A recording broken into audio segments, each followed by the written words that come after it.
Captain America Brave New World was directed by Julius Onah. It stars Anthony Mackie, Danny Ramirez, Harrison Ford, Kyle Lumley, and a host of others. And we'll get into it right after this. We're now listening to the CashApp. You will never see anything like this ever again. Alright, before we get started, I must say that this will contain some spoilers, so if you haven't saw it, then I don't know what to tell you. You need to go watch it. But if you want to continue and see the spoilers anyway, that's on you. And if you have saw it, then let's continue and proceed. So what I'll talk about is what I liked about the movie, what I didn't like, and then I'll give my rating. As you can see here, I got a ratings chart, and out of 5 mics, I'll give you what I liked about it, or I'll tell you what my rating was. I'm sorry. been a long day. So What I liked about the movie was how they actually did a backstory on Ross. Because if you watch the trailer, you probably was thinking, like, how the hell is he the president? But they actually give you a backstory about that. They talk about the fight in Harlem, Abomination, all the F-ups to Ross done did. They talk about all that, right? And then they talk about what led him to get here. They even talk about his mustache. And it's even a scene in there where you see Harrison Ford with the mustache. And he talks about why he had to cut it because he wouldn't have got voted. The people, you know, they did data and the people showed that they didn't like the mustache. So they actually explain that, and I thought that was pretty good. And another thing, if you haven't watched the Falcon and the Winter Soldier show, go watch that and come back to this, because this directly goes with that. And there's characters that get introduced in there that you're not going to know who they are. So watch the Falcon and Winter Soldier. As far as cameos, Bucky does show up in here briefly. We found out he's actually a congressman now.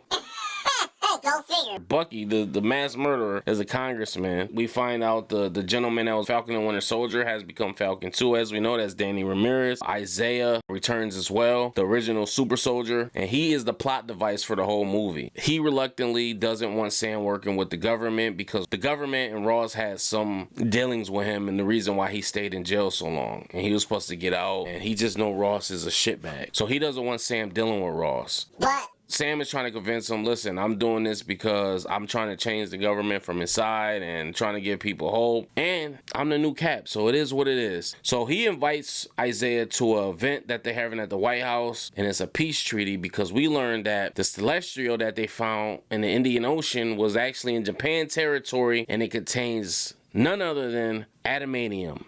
And adamantium apparently is more stronger than vibranium. So that's how they're introducing adamantium. As you know, that's the stuff that Wolverine has in his body. And that's how they're introducing it. And that's how they plan it. And I thought that was pretty dope. I was like, yo, that's some fly shit right there. At the summit or treaty, we see that Isaiah and a host of other people are getting controlled. And they try to take or assassinate Ross's life. And I thought that was a pretty dope scene. As we saw that in the trailer, Isaiah runs out. And I was so mad. I wanted them to get away. His old ass was running slow as hell though. I'm like, come on, man, you a super soldier. Jump off some shit. Throw some shit. I'm glad he survived. He gets locked up, and the plot device for the movie is Sam Wilson trying to find or figure out who's responsible for setting him up, because that's his boy. We found out they hang out now. Him and Isaiah, and he also brought the new Falcon to get trained by him. So they like a little squad now. You know what I mean? They like the little village people and shit. They hang out. But aside from that, we do get introduced to another character, a female who is actually Harrison Ford's protector, and we learned she's actually from the Red Room. And yo, man, was she a little funny looking little chick. I ain't gonna hold you. She was funny looking as hell. She was like, it's mad little and small. I got a feeling she's gonna be brought up somehow because they mentioned the Red Room. So we also seen in the trailer that he wants the Avengers to come back. And I thought it was kind of strange because we know Sam and Ross have had a rocky relationship. You know what I mean? And it was funny seeing at the end how that the roles switch. But as we know, the events of Civil War led to Sam getting locked up on the raft, and that's why their relationship is kind of rocky as it is. So after the assassination, Ross just cuts him off because he's like, yo, that's your boy. Why is he trying to assassinate me? He like, yo, you clearly see he was under control. They like, yeah, I ain't feeling that, dog. I'm not jacking that.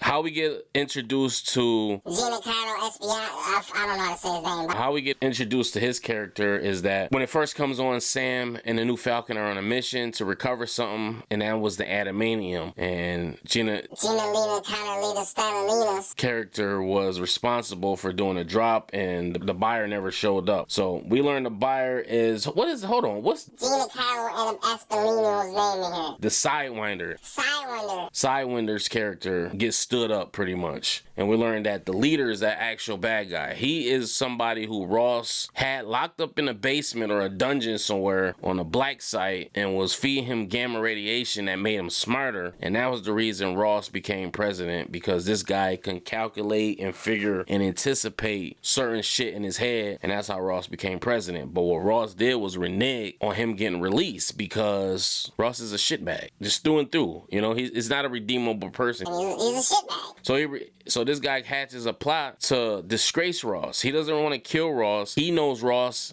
is the Red Hawk, so he wants to expose that to the world. So he comes up with this elaborate plot to discredit Ross, humiliate him, because he wants Ross to get so infuriated that he turns into the Red Hawk and people see him for who he truly is. And it's weird seeing him and Sam being on different sides of the coin, but they actually agreed with each other. But Sam, being Captain America, he has to kind of do the right thing. But he actually, you know, he sees Ross for who he is, and he's like, yo, people change. He was trying to stand up for Ross, but dude, like, bro, you ain't jacking him for real. So the plot moves along, and you know, we got a few decent fight scenes. My favorite fight scene was when they were at the Celestial Head, and you know, they were trying to stop all the bombs and stop the planes. That was like my favorite fight scene. But you got a couple other fight scenes in between.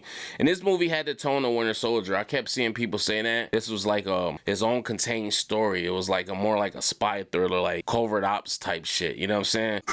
Sam was outside of his costume more than he was inside. I swear it's got the tone of Winter Soldier a little bit, with mixed with maybe a little bit of Black Widow, and I'm trying to think what else. I don't know. It was pretty good though. All right, now let's talk about what I didn't like. The graphics or the CGI was wacky as hell. Like when Sam was sticking those landings, I was like, bro, what is you doing? Some of the fight scenes, he was moving slow as shit, man. I don't know if that's intentional because he don't got the serum. And he mentioned several times in here that he should have took the serum. He's like, yo, I should have took the serum, bro. Like, I'm too old for this shit. I'm getting beat up. So it was certain situations where I was watching, I was just like, dude, if Steve Rogers was fighting, he would have kicked that car and then had that dude fly into a tree or something. you know what I mean? And then Sam did a good job for, like, he's highly skilled, but he done been through so many fights, but he was moving so slow in some fight scenes.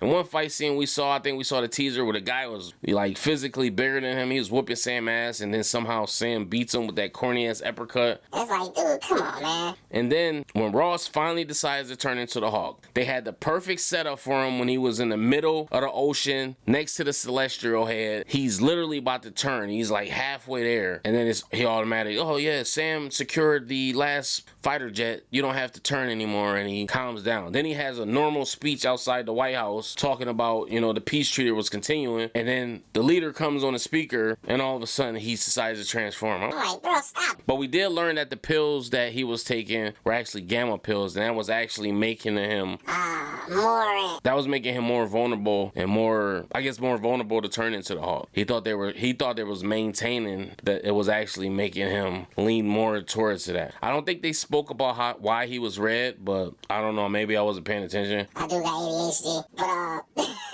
So I don't really remember. Let me know in the comments. So the big reveal is, you know, third act, he turns, and that's what fucking pissed me off. Because it's like, yo, why would y'all show this in a trailer? I'm thinking that he gonna turn early on, and then maybe they gonna figure something out, and you know, he'll be help fight or some shit. And that was the big fight, was him. I'm like, whoa, why would they bust a load so early? Like, why would y'all tell us this? Think about how much doper it would have been. Like, the big reveal here was Bucky showing up, because it was like, yo, we didn't hear he was showing up at all. Then he shows up and leave. He don't even fight. He's like a congressman now. I'm like, yo, what the fuck, man? And you know, that was just a lead into the Thunderbolts, and which I don't even know if that makes sense now on why they even call them the Thunderbolts, because, you know, after the fight scene. So let's get into the fight scene, man, because this is one of the things I did. Let's be realistic. Let's be honestly, like, real. If this was a real fight, Sam would have got killed instantly. I don't know why they keep watering all the Hawks down, bro. If you gonna make him like that, make him like that, bro. Like, yo, like, how raw would have been, like, we saw Captain America 4 and then Sam Wilson dies. He just gets ripped in half, and that's the end of the movie. Like, oh shit. Or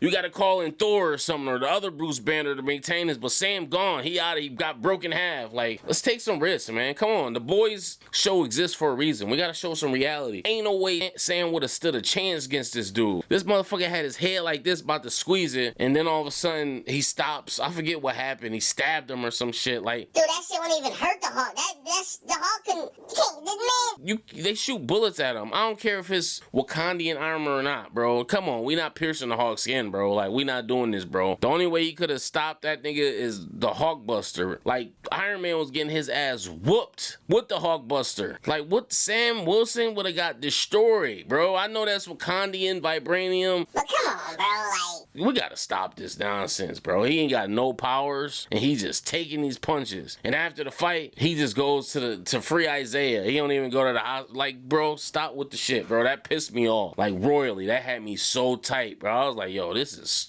trash, bro. That had me, because it's just not real. So you waited, you told us in the trailer that we were getting a Red Hawk, which I was like, okay, they gotta have something else, because if they're revealing this, it gotta be something crazier going on. And that was it. And that was the third act. And you showed most of it on the trailers, bro. That shit had me so tight. And on top of that, Sam don't stand a chance, bro. Where was fucking Doctor Strange at? Doctor Strange should have did this. And took, you know what I mean? Like, yo, we gonna take him off road or something. Like, you got all these characters, man. Call somebody in, bro. I know it's Captain America 4, but bro, you ain't got no powers, bro. That shit had me so mad, man. So mad, bro. After all that's done, he's like, hold on. And these secret agents come out of nowhere. Sam get buried. Oh, Sam, you all right? Secret agents, they fucking 20 miles away. They pop out of nowhere, help Sam up. Is he dead? He pops out of the gravel. He's like, hold on. I know you remember. Think about Betty. Man, if you don't bring Betty ass here, that would have been a perfect time for the daughter to actually show up. I'm like, Dad. And then he would have stopped. Man, he would have looked at Sam like, you fucking, you N-word you. I'm gonna finish you off. Huh?